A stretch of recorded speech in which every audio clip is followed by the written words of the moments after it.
Your nature is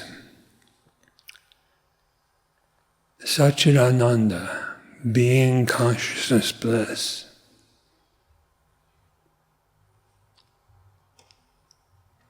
This will be self-evident if only you cease to misidentify with a body or as an ego entity.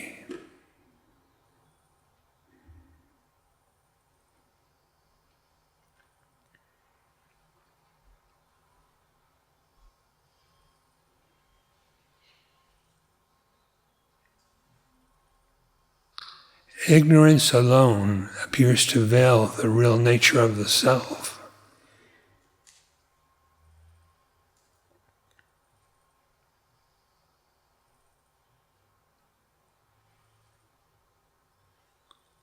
And ignorance has no substance to it.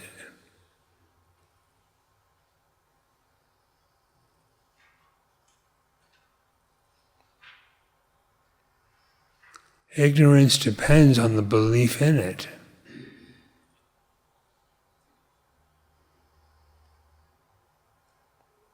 And should you see ignorance as just ignorance, you are no longer ignorant.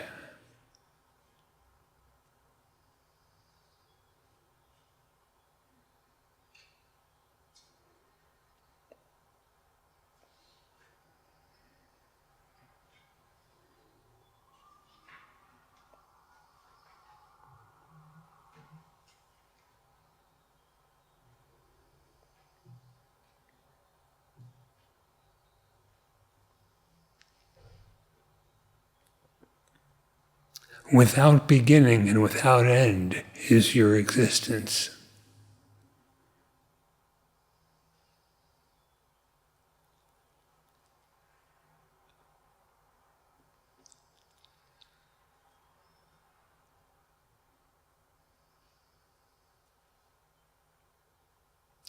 Existence is consciousness.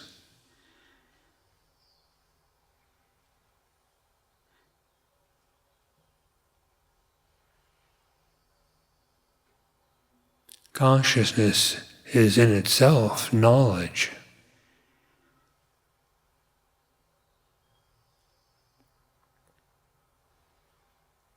And where knowledge is, ignorance is impossible.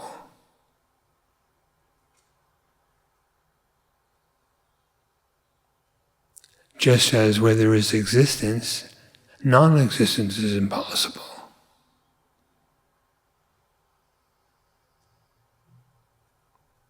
And where and when our existence, consciousness,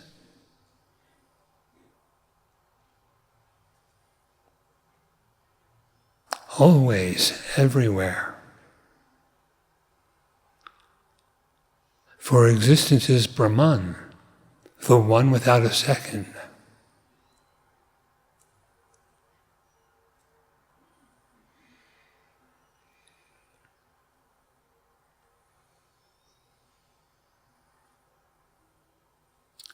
One who knows Brahman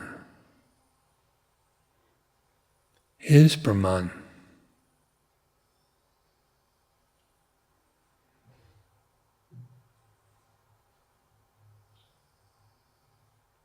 The knower of the self can be only the self and not another.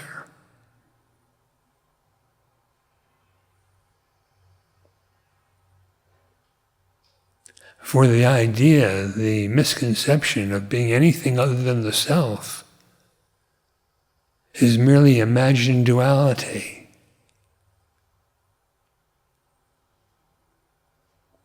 And not real.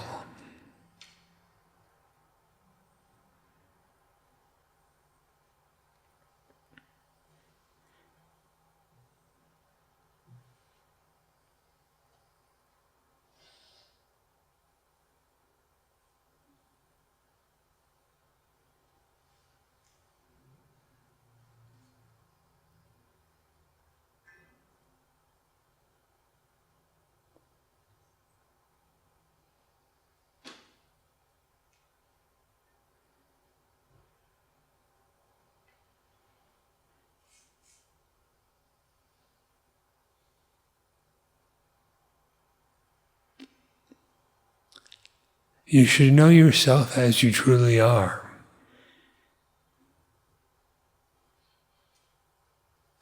And not imagine otherwise.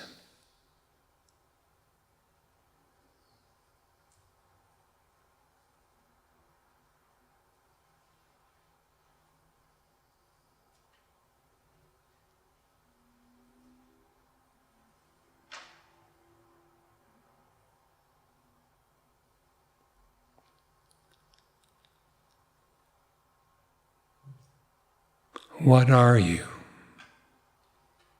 Certainly not anything perceptible or conceivable.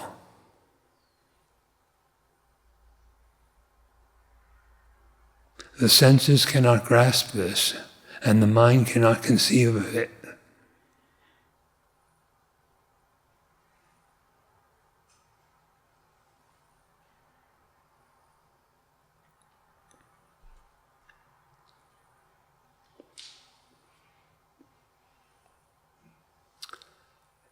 You are not something perceivable by the senses, nor are you a sensing entity, for you are not the body.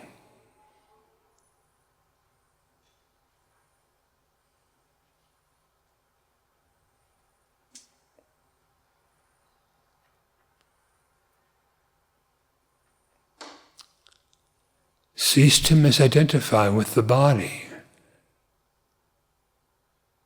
Stand free of the I am the body misconception.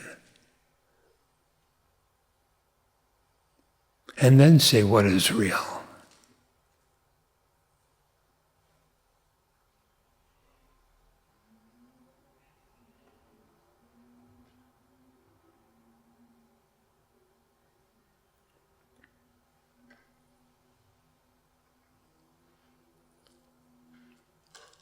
Reality alone can comprehend itself.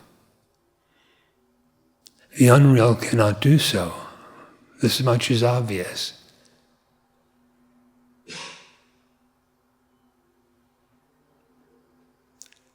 Self-knowledge is that in which being and knowing are identical, one and the same thing. With this knowledge, know yourself for what you are.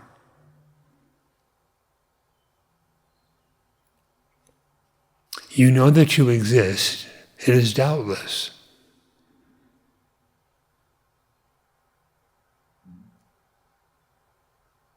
At the same depth that you know that you exist, you should know what the existence is.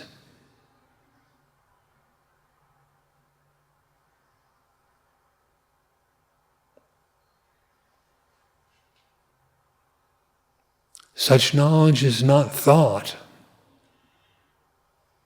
It is mind transcendent.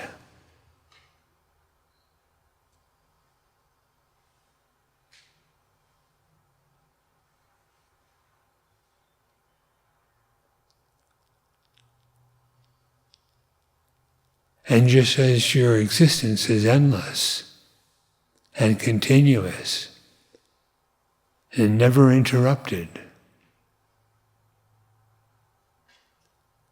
so the self-luminous knowledge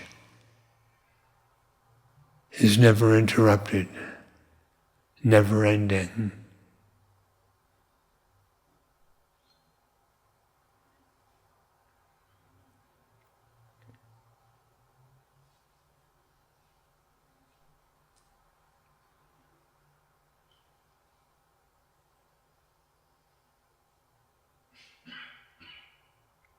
The ego notion, or the idea that you are an individualized, particularized being,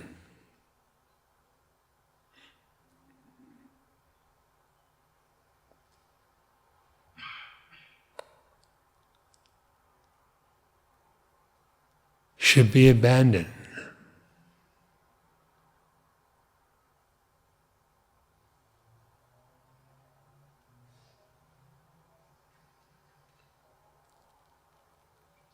How do you abandon the ego notion? By discerning its unreality.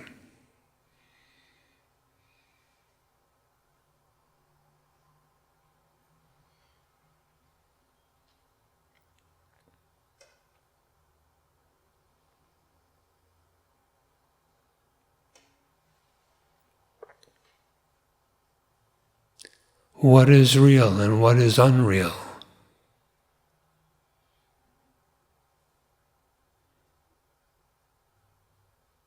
By introspective self-inquiry, you ought to know this.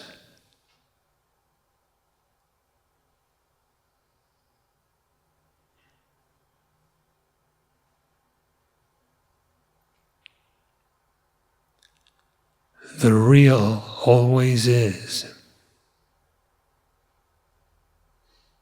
And what is unreal never is.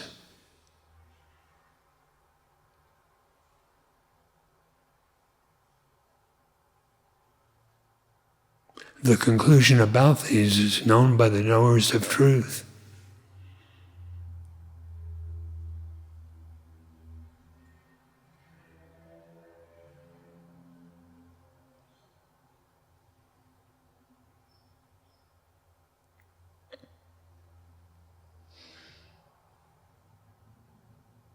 What is real is always real.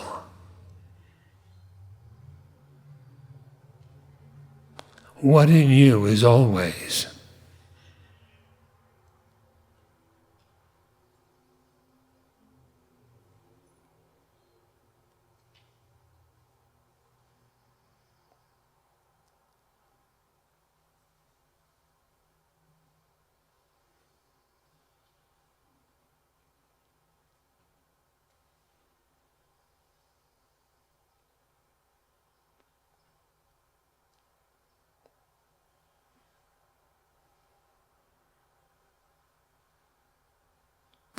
You are ever existent. That is, your nature is eternal.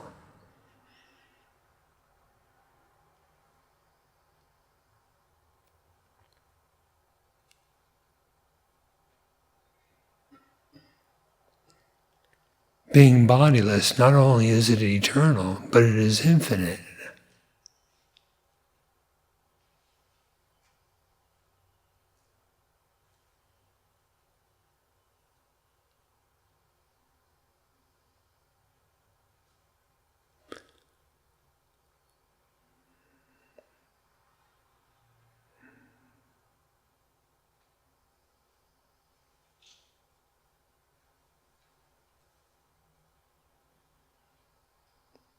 Being infinite, it is indivisible, without parts.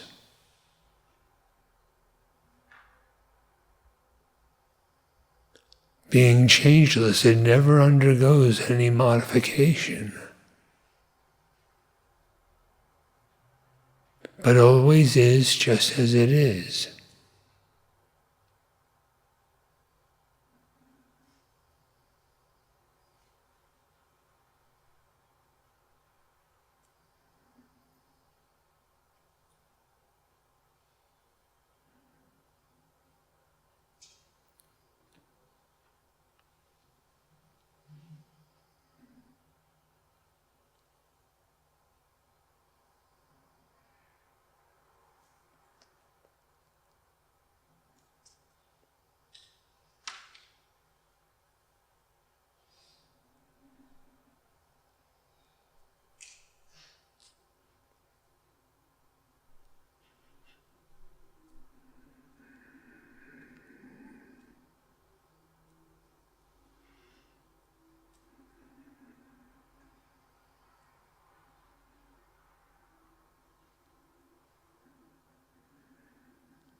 Cease to misidentify with the body or as an individualized entity.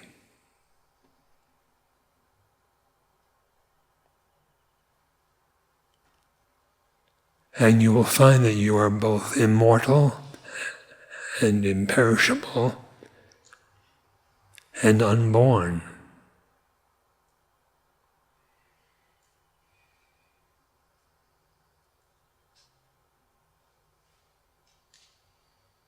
There was no beginning of you, and there'll be no end of you.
Thank you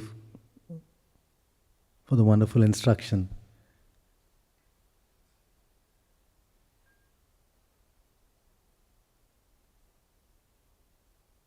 To not misidentify oneself as the body or an individualized entity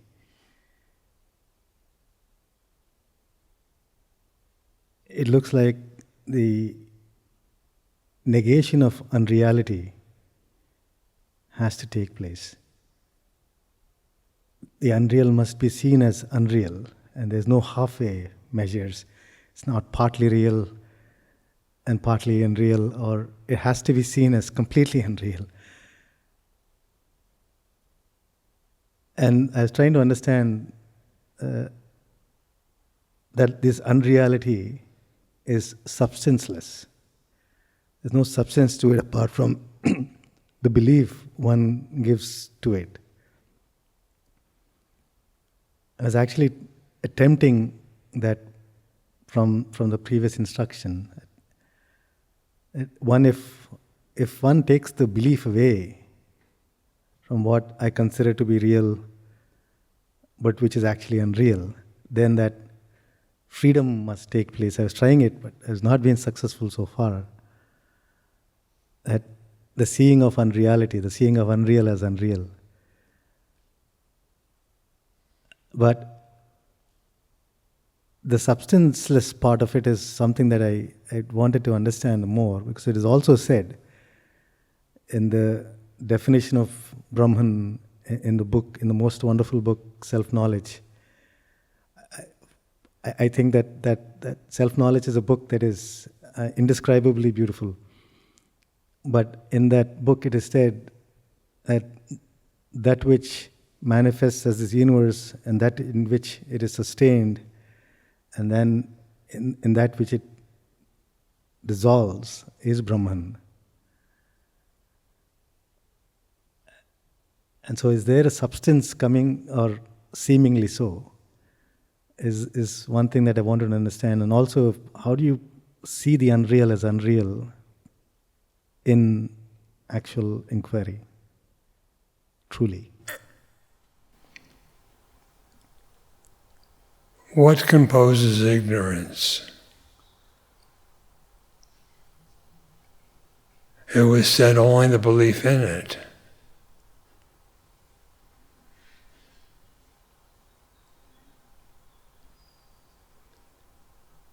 It is an illusion. What substance is there in illusion?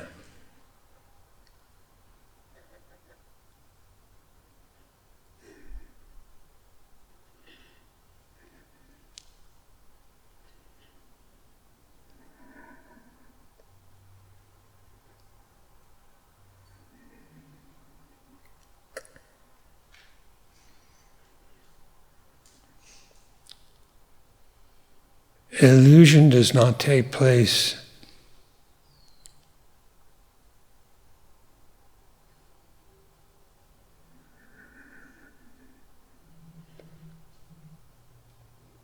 what is it then that is seen as an illusion?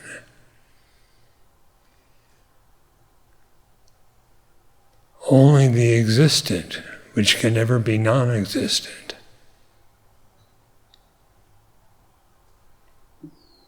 Non-existence cannot exist.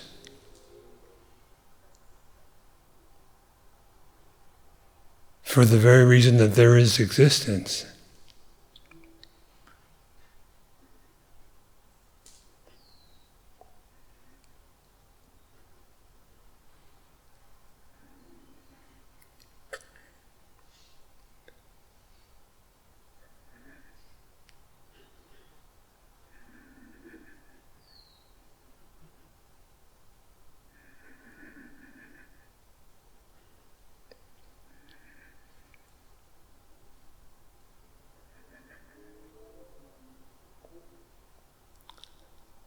What is unreal is completely so.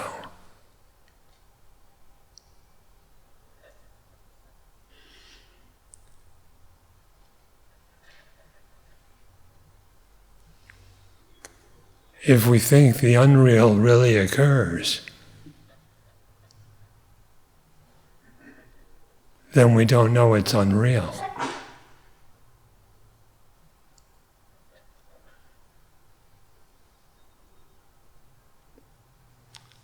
What is and what is always is only the self. There is no one who is ignorant, nor is there really ignorance. There is no one caught in illusion, nor is there illusion.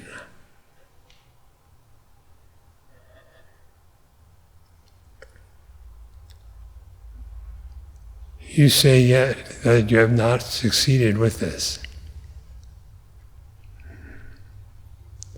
Who is the one that does not succeed? What is his nature?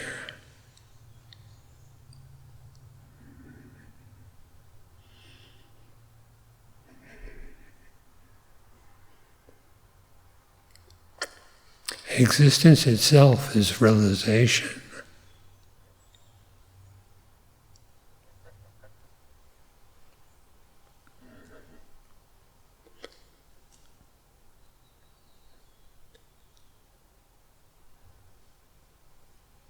as this is real.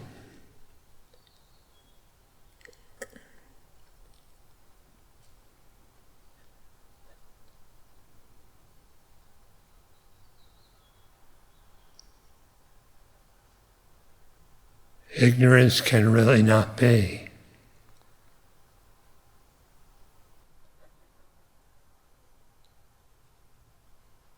But the negation must be applied. And the negation is of knowledge of unreality. And like a mirage, which is an illusion, which never takes place, one sees that there is no water after realizing the unreality of it completely. But negation as a part of inquiry, the reason I say it's not successful, I'm mixing it up without truly understanding how one negates unreality.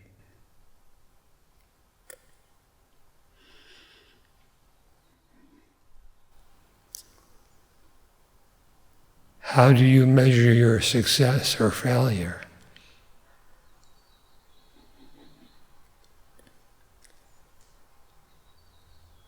Realization is not something to be obtained.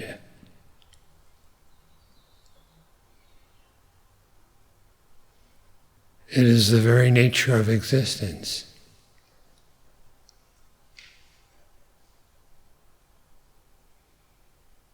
In that there is no scope for illusion, no place to be ignorant.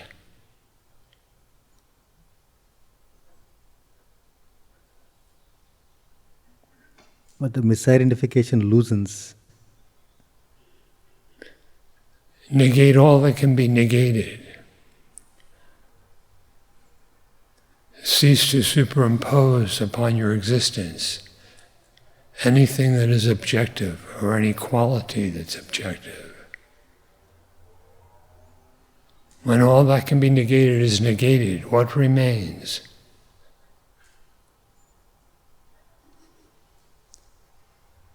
What remains has been referred to as the substrate in relation to ignorance or illusion.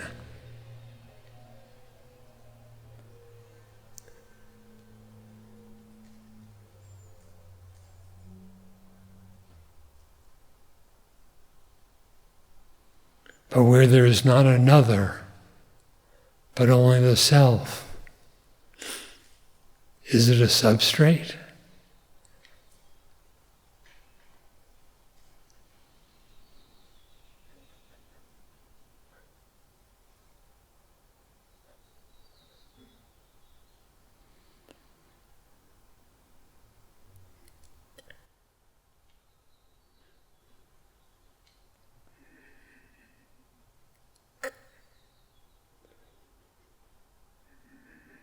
I see this, it's not a method, it's not a stepwise that one measures the success of a particular, it's the seeing of existence of oneself without any confusion, without any, with the deepest conviction of the nature of that existence being infinite. And that is not a success. I Continue to inquire as to who am I?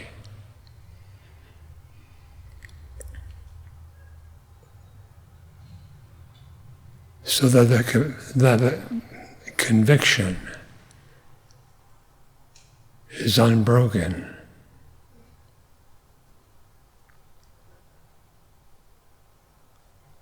Thank you.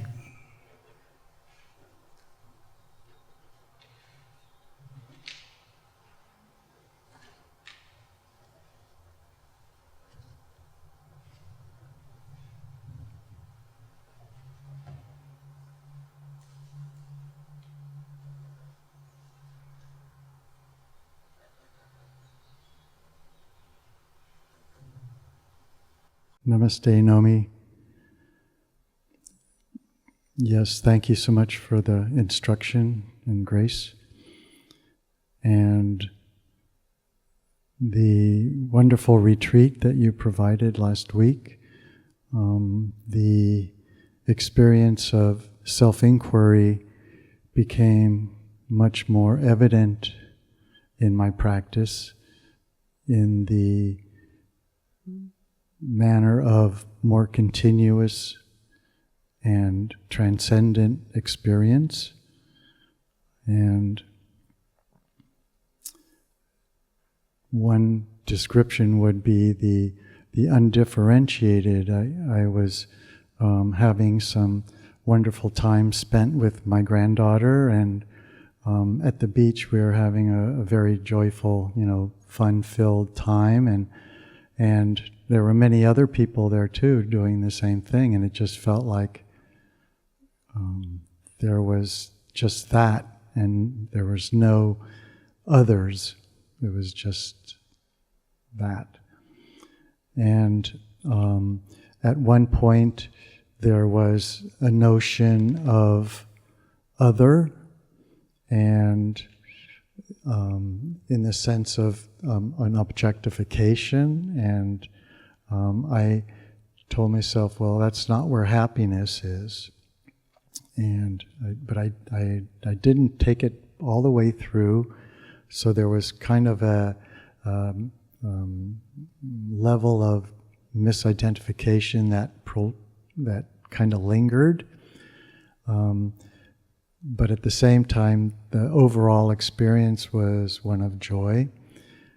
And that was, I think that was like Monday, and Thursday, again, there was the extended inquiry experience. But there was, between those times, there was times when, looking back at it, I think part of it was misidentification with mental states or phases, and there was some experience of almost like languishing in spite of trying to inquire or using reading scripture or sitting meditation to try to regain the depths. So I wonder if you could help me understand how to be more penetrating with my inquiry. By inquiring.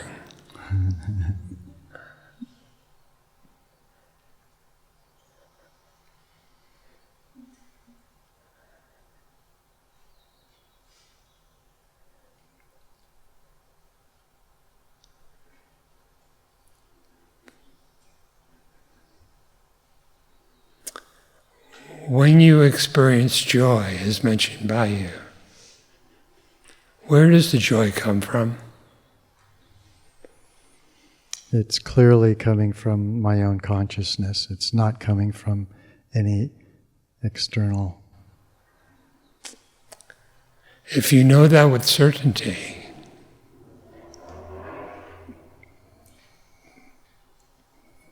the attachment to other things,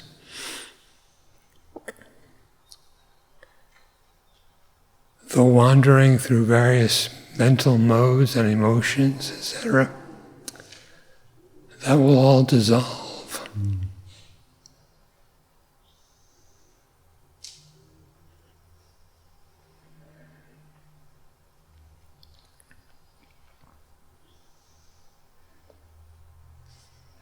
It is joyful to inquire.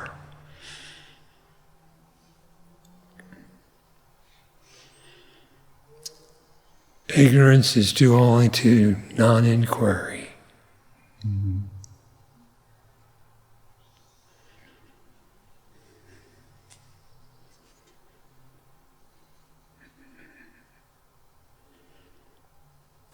So if you inquire, the consciousness which is illuminating the inquiry is itself the source and nature of happiness. Mm-hmm.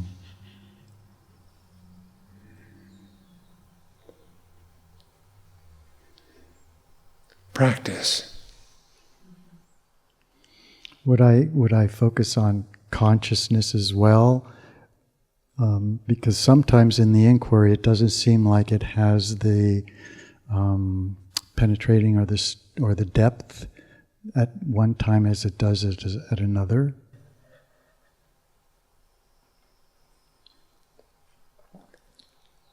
Is it that it does not work at some times, or is it that you do not apply it?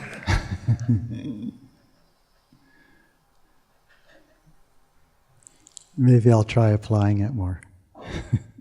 Yeah, there's no such thing as your nature being out of order.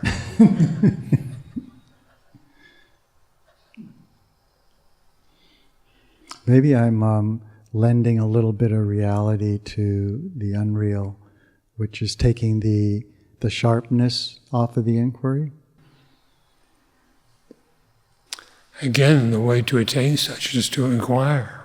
Mm-hmm.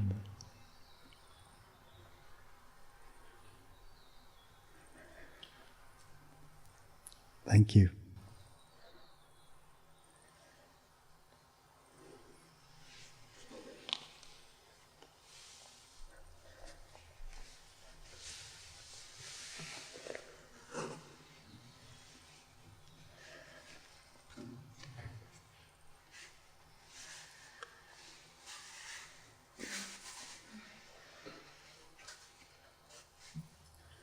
Namaste, Master. A couple of weeks ago, I had a question about how to transition from my previous mode of meditation, mantra meditation, and you gave me a beautiful instruction. You asked me to focus on the source of the mantra, to trace the source of the mantra. In the last couple of weeks, I've been trying to do that. And in the process of doing it, all the other words of the mantra, they seem to just fall apart, and I seem to be focusing on just one phrase, such as Om. And as I try to trace the source, to me it seems that it doesn't emerge from this body, or it's not a thought. It's not from my mind. It just is. It just is. And it just stays. That's where I am. And I'm looking for your instruction. How should I proceed?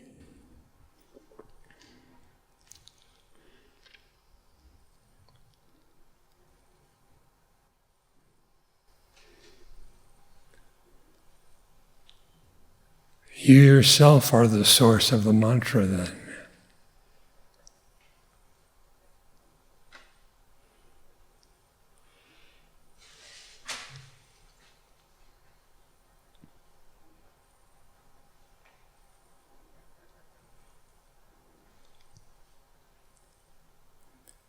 The mantra is a name for yourself.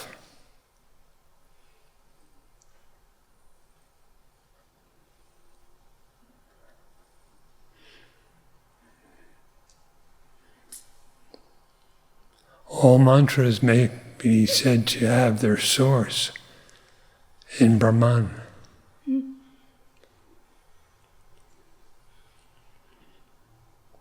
It is Brahman alone that is signified by Om, Pranava.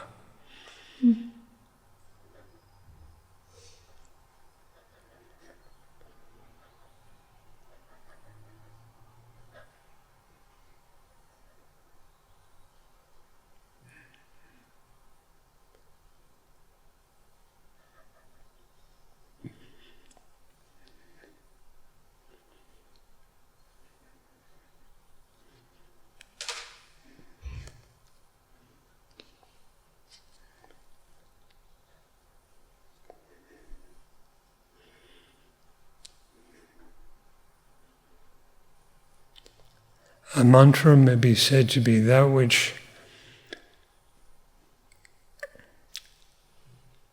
saves the mind that adheres to it.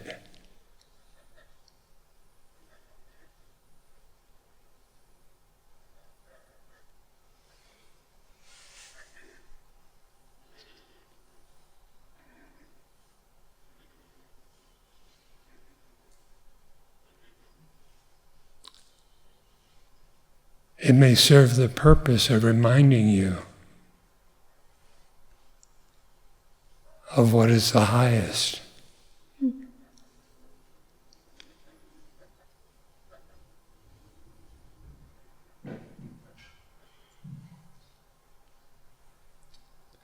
It is to remind you of what you are.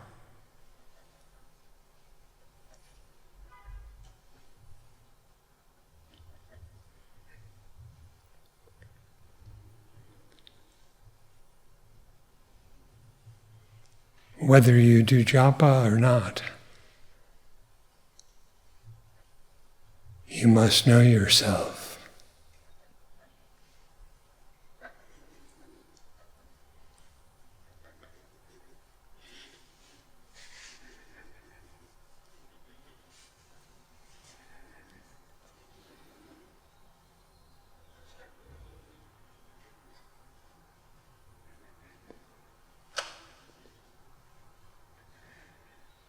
Thank you.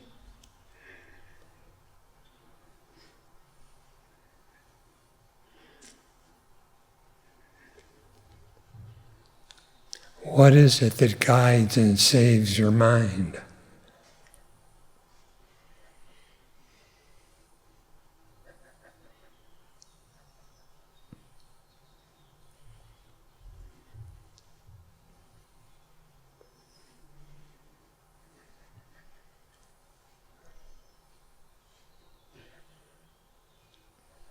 Bhagwan.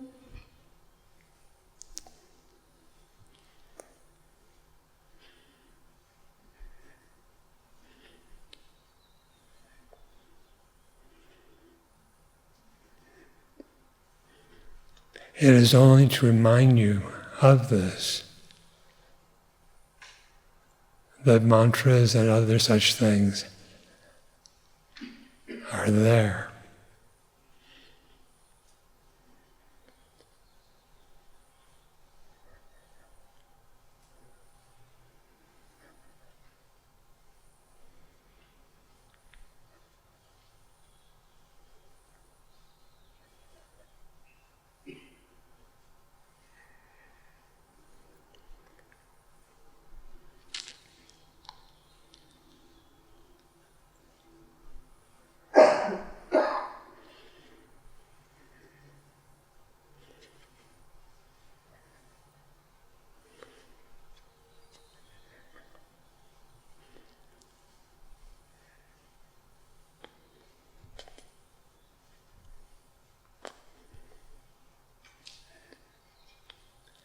As for Om,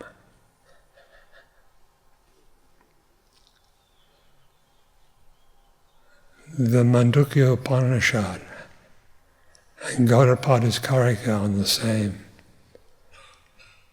are vitally important, and it explains all.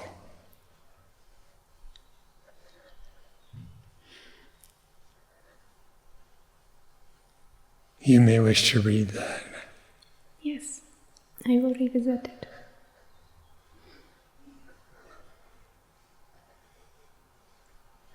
Thank you.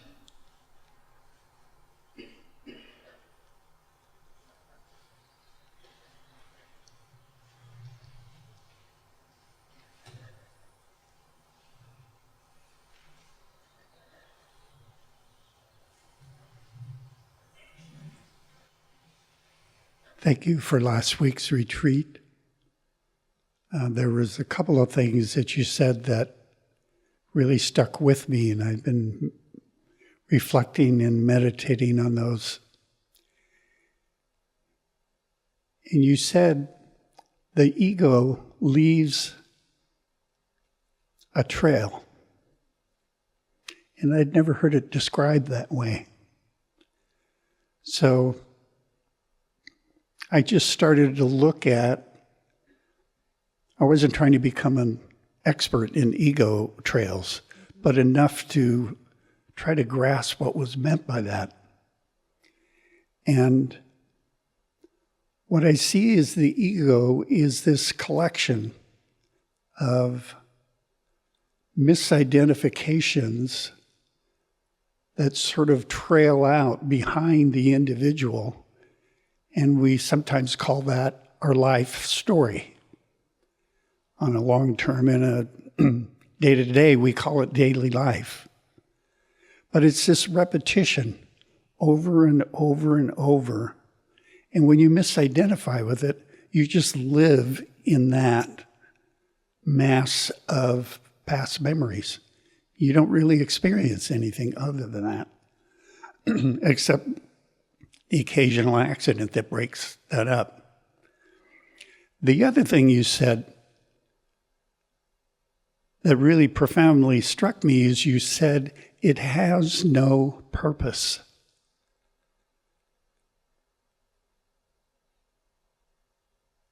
And it made me ask, why would I misidentify with something that has absolutely no purpose in doing that?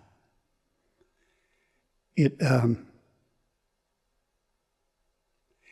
negates the ego in the individual in a really profound way. Because when there's no purpose, what would be the interest in it? So it prompted the question, what does have purpose? What is purposeful with this life? And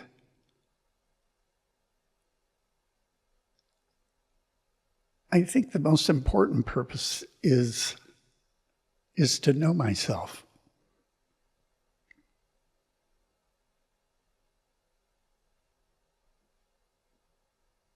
Because the more I focus on that, the more purpose I feel.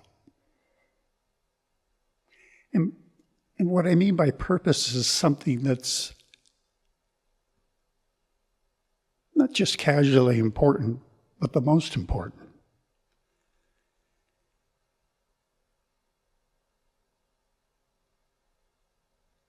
And it helps me to be single-focused in what I do with my life.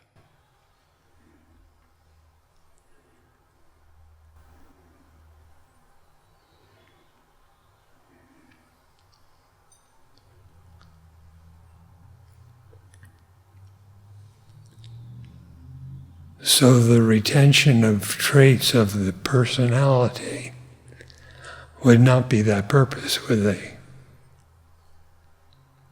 No, they're contrary.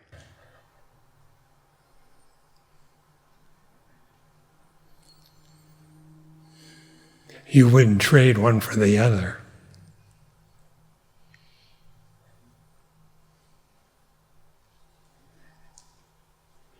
No, it'd be trading love and happiness for a vacuum, a nothingness.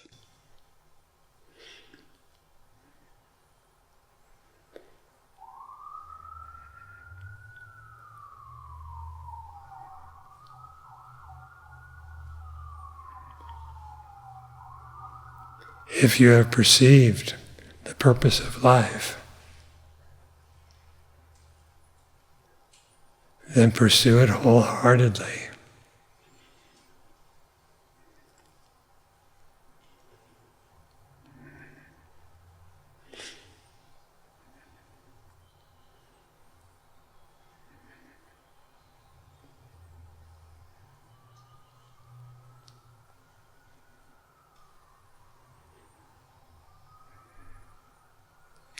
Don't leave a trail behind you. Yeah.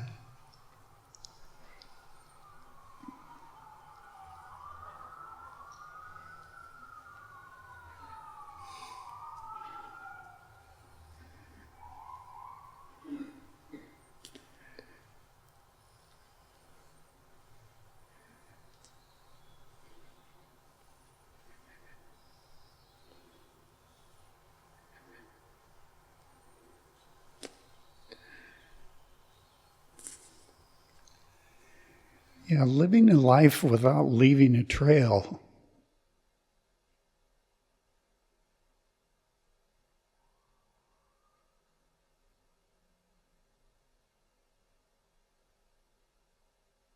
That's really something deep to consider. Because as an ego, that's almost its purpose, is to leave a trail. And its manifestations are just that.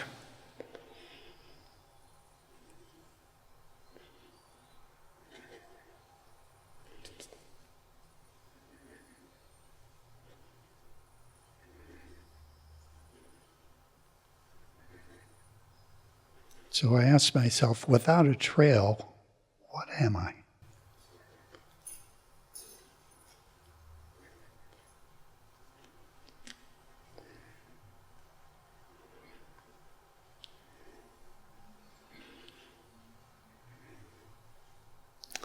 An Upanishad says that the path to realization that the wise have pursued, that path is like the tracks of the birds in the sky.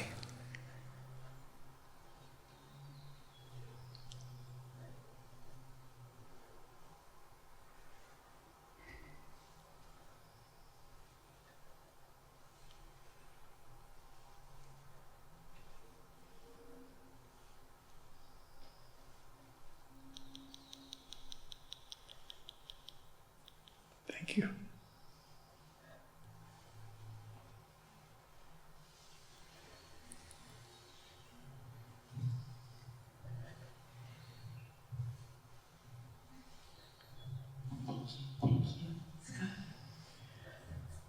I love this discussion. It's really hugely important to me too.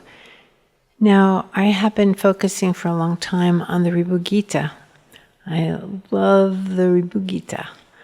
And the last chapter, almost every chapter, but the last chapter in particular, starts out with, I am Brahman.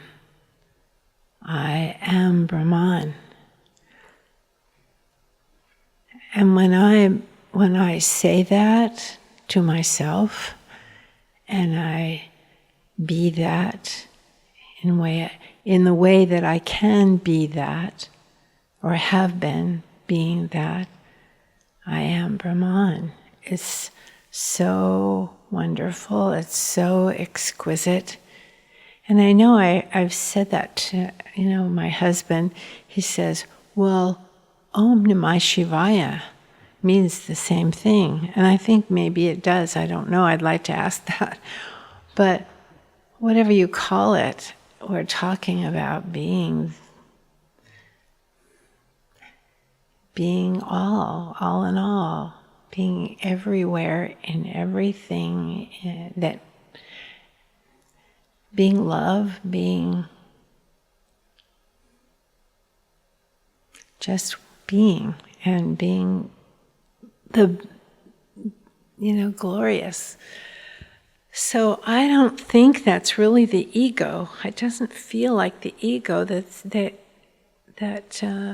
Advaita Vedanta is trying to teach us. I feel like it's that Ribhu and you and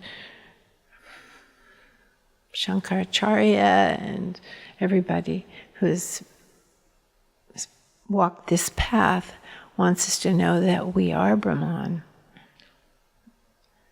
So I don't see that as a problem or an ego. Can you speak to that? Trying that on for size, isn't that the answer to who am I? Who am I really? Ultimately? Even not ultimately, even in all of this stuff that we even in this body and this life, we are Brahman. No?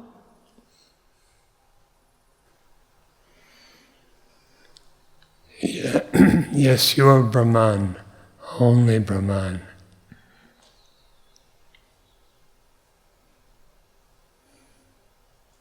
There is nothing else but Brahman. Right. The knowledge is also likewise.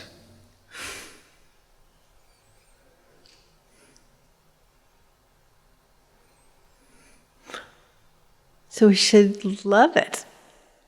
No? Not be upset when we're calling ourselves Brahman or realizing, who am I? The Brahman is,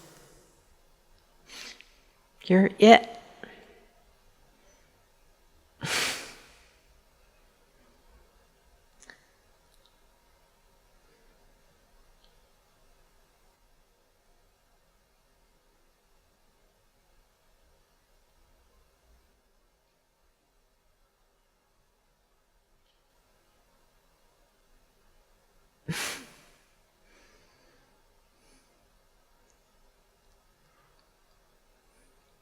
I mean, even when we apparently have an ego, that we're liking ourselves, even in maybe a specific little thing that we're doing or being that's more contracted, even then we're Brahman. Do we answer the question and not just ask the question, who am I? Sometimes I just go straight to, I am Brahman. Remember that. To myself. The only real answer to the question, who am I, is Brahman itself. That is one's very being. Yes. Being is not a mental mode nor an activity.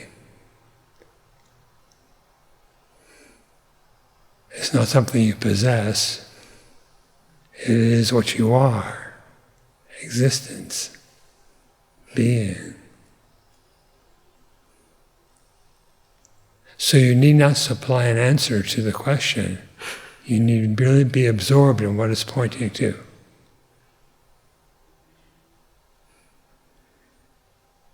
Realizing who you are.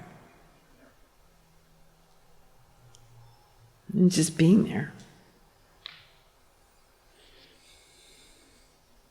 Seems to me.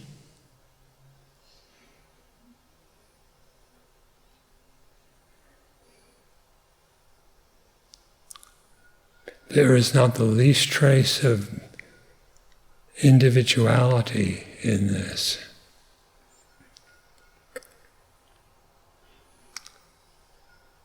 You will find that where the ego ceases to exist is your greatest happiness.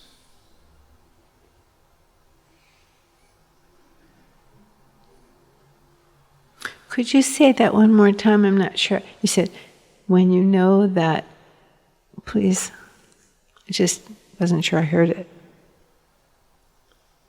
When you know that the ego does not exist, Oh, yes. Yeah. you'll find that is your greatest happiness. Thank you.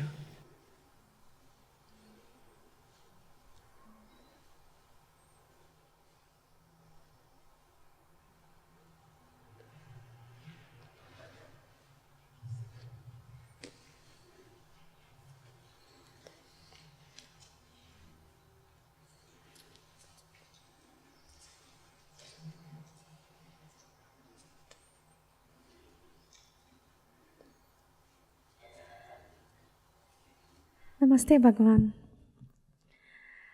For the misidentification, I think it is pretty simple when contemplating, when these thoughts arise, not to attach to them, but in a conversation with friends and families, or even in satsang, I've never seen you using I, right? At least from your side, that misidentification, definitely you're an example that you have never used that this is my experience or this is how I had and all this. So every expression seems like a duality, right? So I think when there is solitude, the misidentification is pretty evident. But how to carry this with conversations with friends and families? Because it's all around expressions, and every expression is identified with, hey, how do you feel? Hey, I'm feeling good. The misidentification starts at the root and ends at from start to finish. Like, is there anything which you can guide,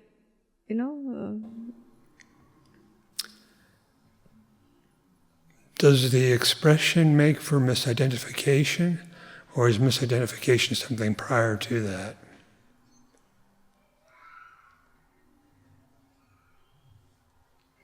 It's prior to that, but when people ask, hey, how are you doing? How's your office? How's your work? How are children? Does that cause you to misidentify? Yeah, then suddenly the I will come and say, I'm feeling good. I'm feeling, because... Look again. Expression does not, verbal communication does not cause bondage, does not cause misidentification.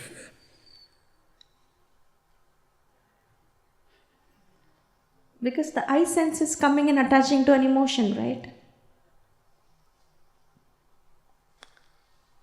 So at that point, suddenly I don't feel the solitude and peace.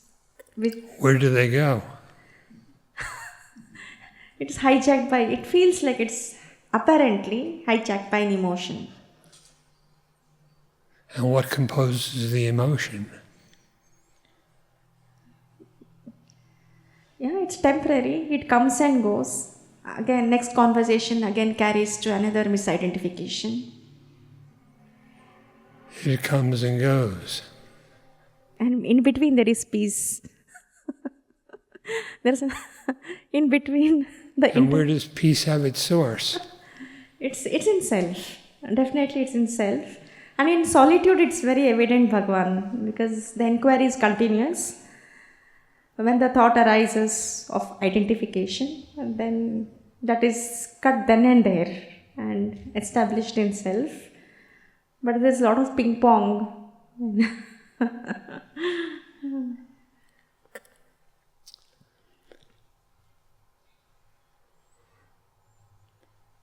When Bhagavan would respond to someone's question, did he lose his state? I don't know how you're doing that. Did he become bound? No, you are unbound. I can clearly see an example. I just want to be on your side and see how it feels. I want your eyes. I want everything. Can you share all that with us, Bhagwan?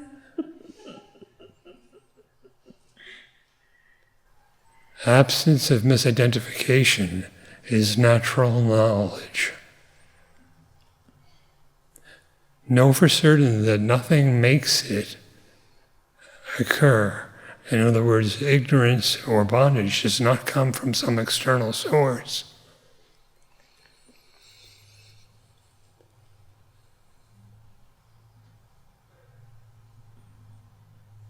There is nothing intrinsic to communicating with others. There's nothing intrinsic to that causes suffering or causes bondage. Suffering is due only to bondage. Bondage is due only to misidentification, which alone constitutes ignorance.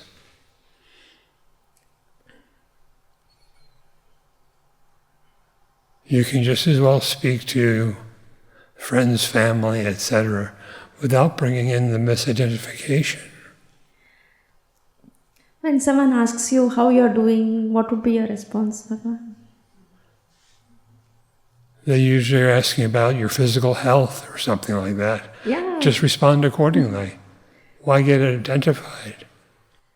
Say, the I is still coming, right? I am feeling fine. Then there's an identification with body because I'm feeling healthy. If I'm saying I'm feeling happy, it's identifying with mind because mind identifies emotion. I can't say I'm always happy. If we just arrange for everyone to cease saying, how are you doing? How are you today? If we just eliminated that, we wouldn't get necessarily a flood of enlightened beings.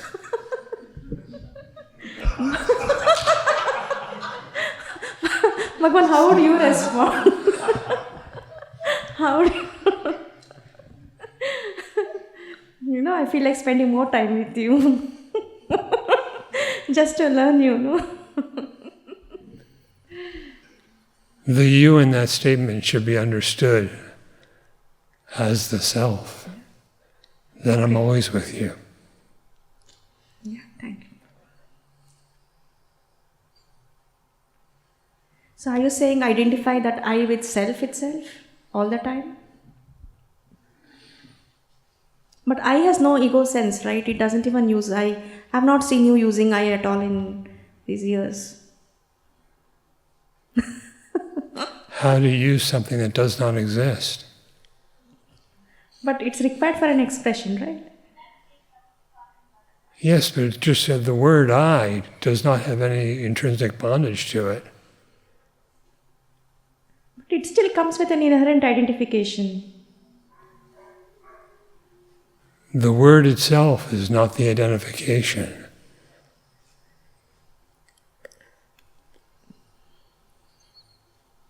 Otherwise, we should just arrange for everyone to stop using the first personal pronoun. But that wouldn't give freedom. It would just give rise to grammatical absurdities in speech. Okay. Then how's that you don't use the word I? I might at some time.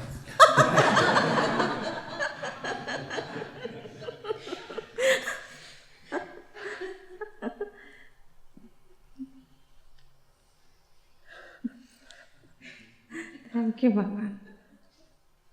Okay.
From Ashtavakra Gita.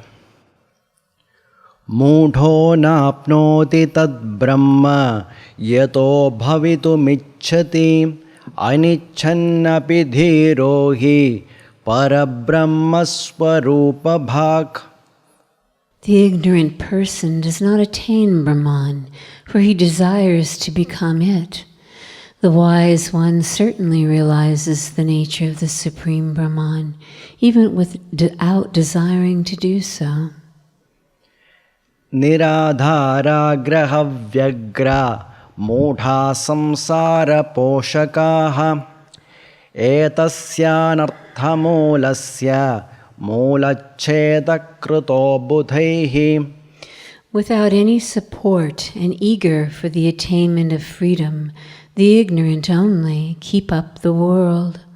The wise cut the very root of this world, which is the source of all misery. Nashantim labhate mudho yatashamitum ichhati dhirastatvam vinishchitya sarvada shantamanasah. The fool desires peace through control of the mind, and so does not attain it. The wise one knows the truth and is ever of tranquil mind.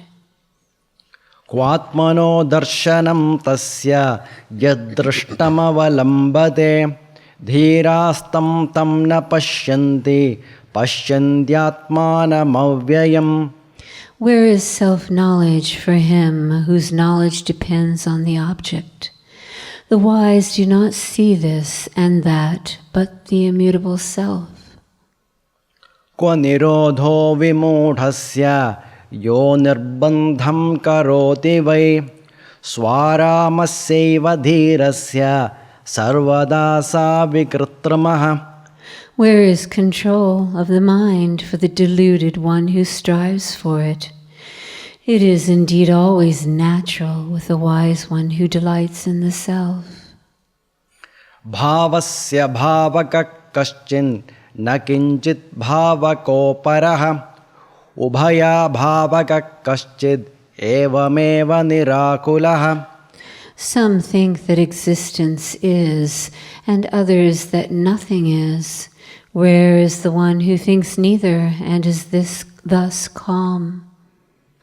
Shuddhamatvayamatmanam bhavayanti kubuddhayah natu janandi sammohad yavajjivanamrivritaha. Those of dull intellect think that the Atman is pure and one, without a second, but through delusion they do not know it, and are unhappy as long as they live. Mumukshor buddhiralambam antarena na vidyate niralambaiva nishkama buddhirmuktasya sarvada. The intellect of one who longs for liberation cannot function without depending on the object.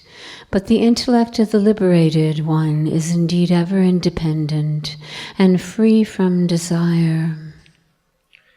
Vishayadvipino viksha chakita sharanarthinaha vishanti chhatiti krodam nirodhaigagrasiddhaye. Seeing those tigers and sense objects, the frightened ones seeking refuge at once enter a cave for the attainment of control and concentration. Nirvasanam harim drishtva tushnim vishayadantinah palayante na shaktaste sevante kritachatavah. Seeing the desirous lion, man, those elephants, the sense objects, quietly take to their heels, or, if unable to run away, serve him like flatterers.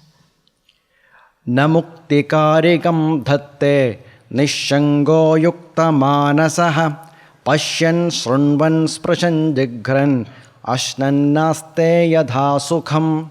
He who is free from doubts and has his mind identified with the self does not resort to practices of control as a means of liberation. Seeing, hearing, touching, smelling, and eating, he lives happily. Vastu sravana matrena shuddha buddhir nirakulah naivacharamanacharam audasyam va prapashyati.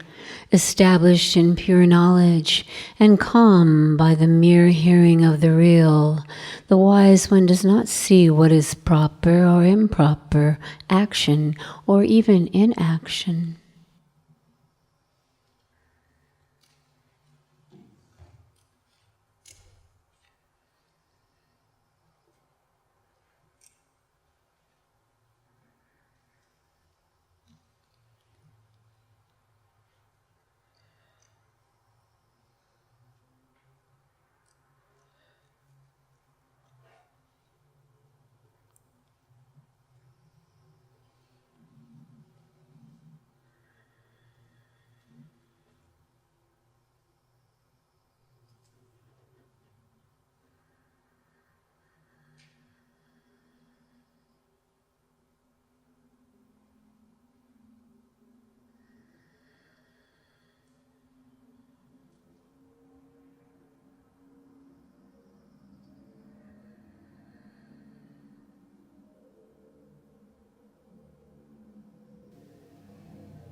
நிதாகன் தன் அனுபவத்தினால் இந்நூலின் மகிமையும் இந்நூல் அனுகிரகிக்கும் குருமகிமையும் இந்நூலில் சொன்ன ஞானம் சிவகிருப்பையால் வர வேண்டுமென்றும் உரைக்கும் அத்தியாயம்.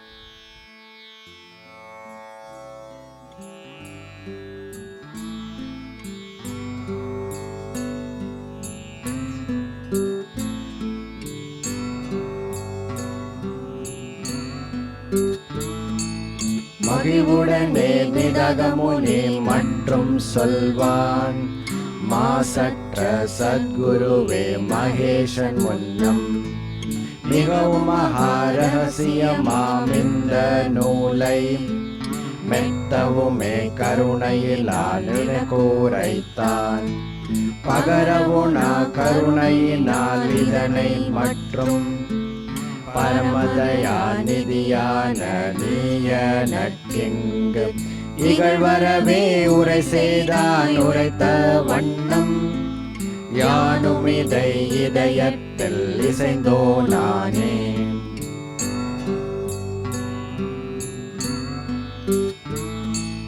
தேசிக இந்நூலில் ஒரு அத்தியாயம் திருடமாக மனதில் உற கேட்டதாலே மாசுமிகும் மனதினிடை மறுவா நின்ற மாமாயை எனும் இருளின் திரளையெல்லாம் மாசதனில் விளக்கிடும் மறுக்கனான அகண்ட பர சிவஞானம் அடைந்தோ நானே.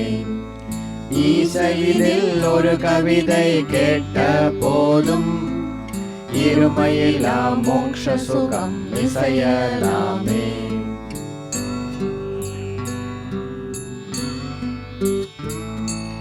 இதனில் ஒரு கவியேனும் கேட்டுணர்ந்தோம் இருமையிலா வீடுருவ சத்தியம்தான் நிதமும் எல்லாம் பிரம்மம் என்றும் மது நாம் என்றும் நிகழ்த்திய ஓர் கவியில் உள்ள பொருளுணர்ந்தால் விதம் விதமாம் நூலென மற்றன் போருட்டால் வீணாக விசாரித்து வருந்த வேண்டும். அதிசயமாம் இதனில் உள்ள கவியொன்றாலே அகண்ட பர ஞானத்தை அடையலாமே.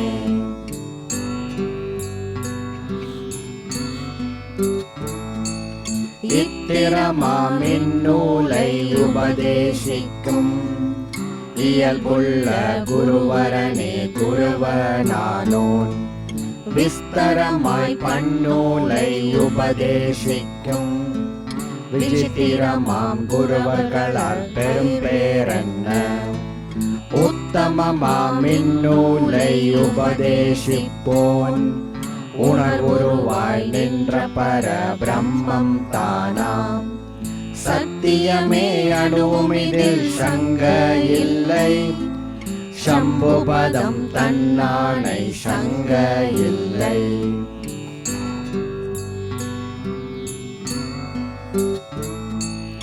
இந்நூலை கருணையினால் உபதேசிப்போன் இணையற்ற பரசிவனே ஐயமில்லை. இந்நூலை கருணையினால் உபதேசிப்போன் இணையற்ற அம்பிகையே ஐயமில்லை. இந்நூலை கருணையினால் உபதேசிப்போன் இருமை மிகும் விநாயகனே ஐயமில்லை. இந்நூலை கருணையினால் உபதேசிப்போன் இலங்கையிலும் ஷண்முகனே ஐயமில்லை.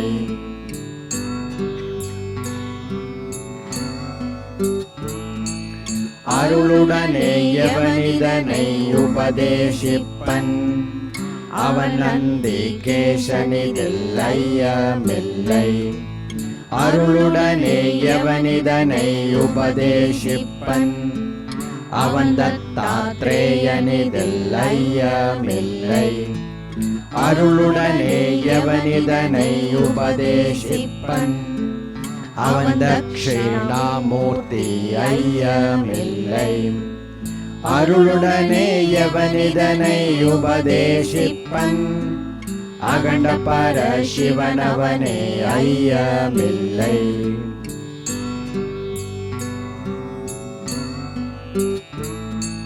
விஸ்தரமாய் விளம்பியன இந்த நூலை வெருளறவே அருள் செய்வோன் பரசிவன் தான்.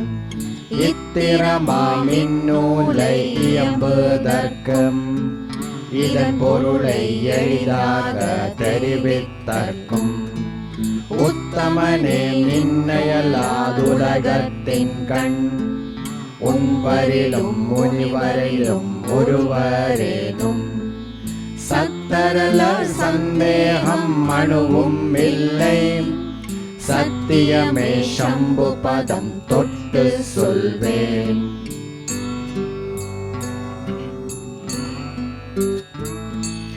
அருளுடனே இந்நூலை உபதேசிக்கும் ஆசிரியன் பரசிவமே ஆதலால குருவரனு குருகாலும் அபகாரத்தை குறைவரவே உபதேசம் பெற்றமானான்.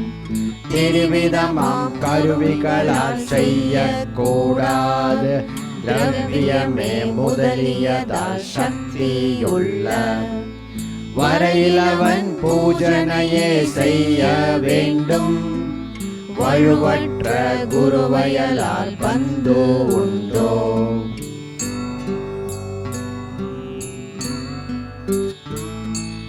தந்தை முதல் பந்துவெல்லாம் அனந்த தேகம் தருவதலால் அனதிபவ பந்தம் தீர்க்கார். சிந்தையினால் ஆய்ந்திடில பந்துவெல்லாம் சிறுமை தரும் சத்துருவே ஆகா நிற்பர். அந்தமிலா அருள்வழிவாம் குருவோ என்றால் அகண்ட பர ஞானத்தை அருளா நல்கி தொந்தமதா மனதிபவ பந்தமெல்லாம் துப்பரவே நன்றாக துடைத்து காப்பன்.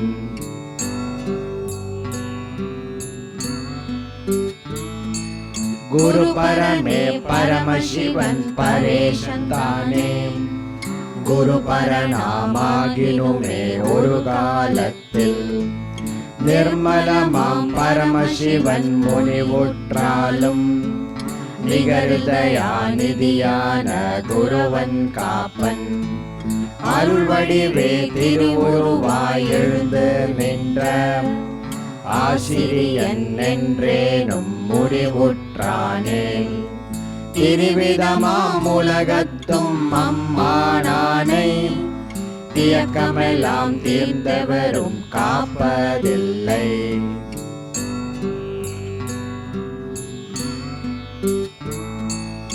ஆதலினால் குருவின் பாலின் நூலின் பால் அகில ஜகநாயகனாம் பரேசன் தன்பால் ஏதமில்லா ஸ்ரத்தமிகுந்திருப்போர் தாமே இந்நூலை பழகுவதற்குரியராவர். ஓதியவா ஸ்ரத்தையுரா மூர்க்கரெல்லாம் ஒரு காலும் இந்நூலை கவியொன்றேனும் சாதகமாய் சாருவதற்குரியராகார். சத்தியமே இதில் அணுவும் சங்க இல்லை.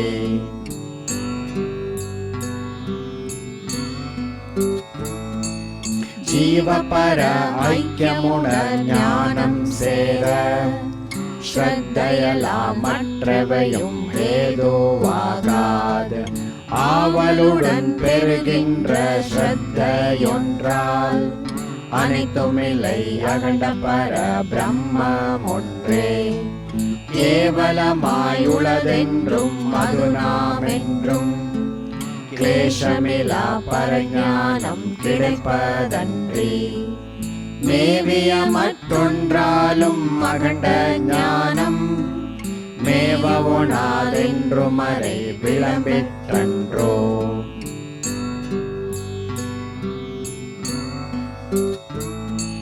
பரம பரமசிவன் கருணையினை பற்றினோரே பரவிய விண்ணூல் பொருளை அறிவரன்றி அரிய சிவன் கருணையுறா மூர்க்கரென்றும் அரிதான இதன் பொருளை அறிய மாட்டார். சர்வமுமே இழந்து பர சிவனை தானே சந்ததமும் ஸ்ரத்தையுடன் தியானித்தன்னோன் கருணையினை பெற்றவரே அகண்ட ஞானம் கலப்பரன சுருதி முடி விதித்ததன்றோ.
Chiravasine Namaha